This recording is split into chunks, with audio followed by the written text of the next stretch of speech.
নমস্কার বন্ধুরা, তোমাদের ইউটিউব চ্যানেল জিকে ম্যানেতে তোমাদের স্বাগত। বন্ধুরা, আজকে আমরা আমাদের পেইড ব্যাচের একটি মক, যেটা মক নাম্বার 25, এখানের থেকে আমরা প্রশ্ন এবং উত্তর করব।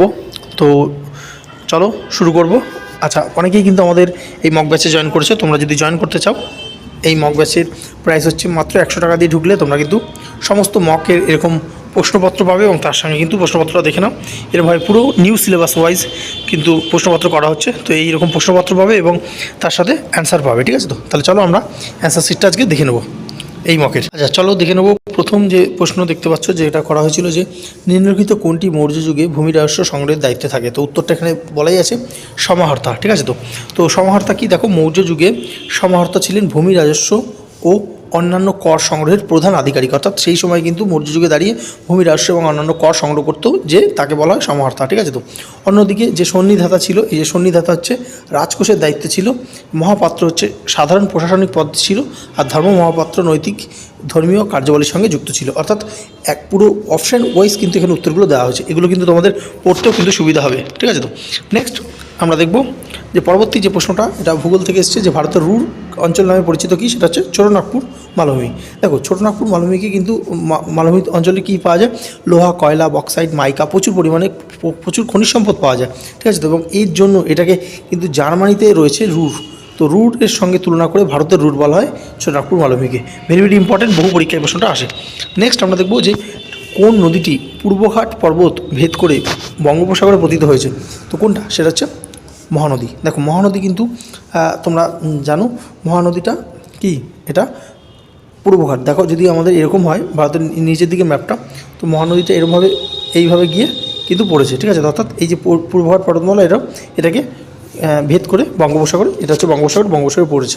তো গঙ্গা কিন্তু এইটা ভেদ করেনি, কারণ গঙ্গা আমাদের পশ্চিমবঙ্গের উপর দিয়ে কিন্তু প্রবাহিত হয়ে দুটো ভাগে ভাগ হয়েছে। একটা পদ্মা হয়ে বাংলাদেশে গিয়ে বঙ্গোপসাগরে পড়েছে, আর একটা আমাদের হুগলি হয়ে বঙ্গোপসাগরে পড়েছে। ঠিক আছে? তো তাপ্তি নদী এরকম জায়গা থেকে উৎপন্ন হয়ে এটা পড়েছে আরব সাগরে। দামোদরটাও তাই, দামোদর গিয়ে গঙ্গাতে মিশেছে। তো উত্তর হয়ে যাবে কিন্তু মহানদী। ঠিক আছে? তো মহানদী দেখতে পাচ্ছ যে পূর্বঘাট পর্বতশ্রেণী ভেদ করে উড়িষ্যা উপকূলে প্রবাহিত হয়ে বঙ্গোপসাগরে পতিত হয়েছে। নেক্সট দেখতে পাচ্ছ যে কোনটি প্রাক গুপ্ত যুগের বন্দর নগরী ছিল? সেটা হচ্ছে তাম্রলিপ্ত। দেখো, প্রাক গুপ্ত যুগের একটি গুরুত্বপূর্ণ বন্দর নগরী হচ্ছে তাম্রলিপ্ত, বা যেটাকে আমরা তমলুক বলি, যা বঙ্গোপসাগরের তীরে অবস্থিত এবং উত্তর ভারত এবং দক্ষিণ পূর্ব এশিয়ার মধ্যে সামুদ্রিক বাণিজ্যের প্রধান কেন্দ্র হিসেবে কিন্তু কাজ করতো এই তাম্রলিপ্ত বন্দর। ঠিক আছে? তো মাথা রাখবে। আচ্ছা, নেক্সট আমরা দেখব যে সংবিধান থেকে প্রশ্ন আসবে, জানো? তো সংবিধানের কোন অনুচ্ছেদে যে সংশোধন বলা হয়েছে সেটা হচ্ছে আর্টিকেল 368, বহুবার পরীক্ষা এসেছে। নেক্সট আমরা দেখে নেব সংবিধান থেকে আরও প্রশ্ন একটা। 6 নম্বর প্রশ্ন কী বলছে? রাষ্ট্রপতি অধ্যাদেশ জারি করে ক্ষমতা কোন অবস্থার সঙ্গে? দেখো, যখন সংসদ অধিবেশন চলছে না, সেই সময় কিন্তু রাষ্ট্রপতি এই অধ্যাদেশ জারি করে সংসদ কিন্তু চালু করতে পারেন। ঠিক আছে? তো এখানে দেখতে পাচ্ছ যে ভারতের রাষ্ট্রপতি অধ্যাদেশ জারি করতে পারেন শুধুমাত্র তখনই যখন সংসদের উভয় কক্ষের অধিবেশন চলমান নয়, অর্থাৎ বন্ধ রয়েছে। তো পরিস্থিতি এমন যে তাৎক্ষণিক আইন প্রণয়নের প্রয়োজন আছে, তো সেই সময় কিন্তু তিনি এটা করে থাকেন। নেক্সট দেখতে পাচ্ছ যে ডিপিএসপি, এর মধ্যে কোনটা ডিপিএসপি না? তো আমরা জানি বাকস্বাধীনতা ডিপিএসপি নয়, কারণ বাকস্বাধীনতা কি ফান্ডামেন্টাল রাইটস বা মৌলিক অধিকারের মধ্যে বাকস্বাধীনতা পড়ছে, এবং সংবিধানের 19(1)(a) এটা কিন্তু এই ধারায় রয়েছে বাকস্বাধীনতা। ঠিক আছে? তো এটা ডিপিএসপির মধ্যে নয়। আর বাদবাকিগুলো সমান মজুরি, গ্রাম পঞ্চায়েত গঠন এবং জনস্বাস্থ্যের উন্নয়ন, এগুলো ডিপিএসপির মধ্যে পড়ছে। নেক্সট দেখতে পাচ্ছ সংবিধান থেকে আরও একটা প্রশ্ন, যে কী বলছে? সংবিধানের কোন তফসিলে রাজ্যসভা আসন বন্টন রয়েছে? সে হচ্ছে চতুর্থ তফসিল। ঠিক আছে? তো চতুর্থ তফসিলে রাজ্যসভা বন্টন রয়েছে। আর যে অপশানগুলো রয়েছে, প্রথম তফসিলে কী আছে? রাজ্য এবং কেন্দ্রশাসিত অঞ্চলের নাম ও সীমানা। সপ্তম তফসিলে রয়েছে কেন্দ্র রাজ্য সমবায় তালিকা, এবং দশম তফসিলে দলত্যাগ বিরোধী আইন, বহুবার পরীক্ষা এসেছে, অ্যান্টি ডিফেকশন ল। ঠিক আছে? তো আচ্ছা, নেক্সট আমরা দেখব যে নিম্নলিখিত কোনটি পশ্চিমবঙ্গের লোকনৃত্য নয়? তো উত্তর তো আমরা জানি প্রত্যেকে, যে ডান্ডিয়া। কারণ ডান্ডিয়া কোথাকার? ডান্ডিয়া হচ্ছে গুজরাটের লোকনৃত্য। বিশেষ করে নবরাত্রি উৎসবের সময় এটি পালন করা হয়। তো আমরা অপশানগুলো দেখে নেবো। দেখো এখানে কিন্তু এইভাবে অপশানগুলোকে সাজানো হয়েছে, তো তোমরা কিন্তু এটা নোট হিসেবেও কিন্তু কাজে লাগাতে পারবে, ঠিক আছে। তো দেখো পুরুলিয়ার ছৌ হচ্ছে পশ্চিমবঙ্গের পুরুলিয়া জেলায় এই বিখ্যাত মুখোশধারী লোকনৃত্য, গম্ভীরা মালদা জেলার লোকনৃত্য এবং লোকসঙ্গীত, রায়বেশে হচ্ছে পশ্চিমবঙ্গের প্রাচীন যুদ্ধনৃত্য, যেটি বিশেষত মেদিনীপুর অঞ্চলে দেখতে পাওয়া যায়। নেক্সট কবি গান মূলত কোন অঞ্চলে জনপ্রিয়? এটা হচ্ছে রাঢ় অঞ্চল। দেখো রাঢ় অঞ্চল, অনেকে কিন্তু রাঢ় অঞ্চল জানো না, রাঢ় অঞ্চলটা কোনটা। তো রাঢ় অঞ্চল কোনটা সেটা হচ্ছে বিশেষ করে বর্ধমান, বীরভূম, বাঁকুড়া এবং হুগলির কিছু এলাকা নিয়ে কিন্তু এই লোক সংস্কৃতি রয়েছে কবি গান, ঠিক আছে। নেক্সট হচ্ছে সমসাময়িক বাংলার জনপ্রিয় সংস্কৃতির যে অংশ হিসেবে কোনটি ধরা হয়, সেটা হচ্ছে ওটিটি ওয়েব সিরিজ। আগের দিনও এরকম টাইপের একটা প্রশ্ন পেয়েছো তোমরা। আচ্ছা নেক্সট আমরা দেখব যে বাউল দর্শন কী। বাউল দর্শন কী? তো বাউল দর্শন হচ্ছে কোনটা? দেহতত্ত্ব এবং মানবতাবাদ। দেখো বাউল দর্শন মূলত মানুষের দেহের সাধনাকে কেন্দ্র হিসেবে দেখে এবং মানবতাবাদী চিন্তাধারাকে সর্বোচ্চ গুরুত্ব দেয়, ঠিক আছে। তো বাউল দর্শন এগুলো কিন্তু পরীক্ষার সিলেবাসে আছে, মাথায় রাখবে।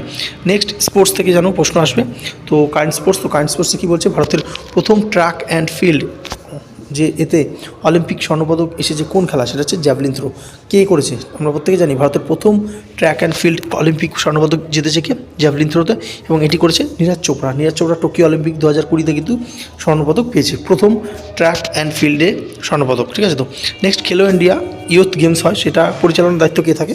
সেটা হচ্ছে স্পোর্টস অথরিটি অফ ইন্ডিয়া, যেটাকে আমরা সাই বলে থাকি, ঠিক আছে, মাথায় রাখবে। সাইয়ের ফুল ফর্ম দিতে পারে স্পোর্টস অথরিটি অফ ইন্ডিয়া।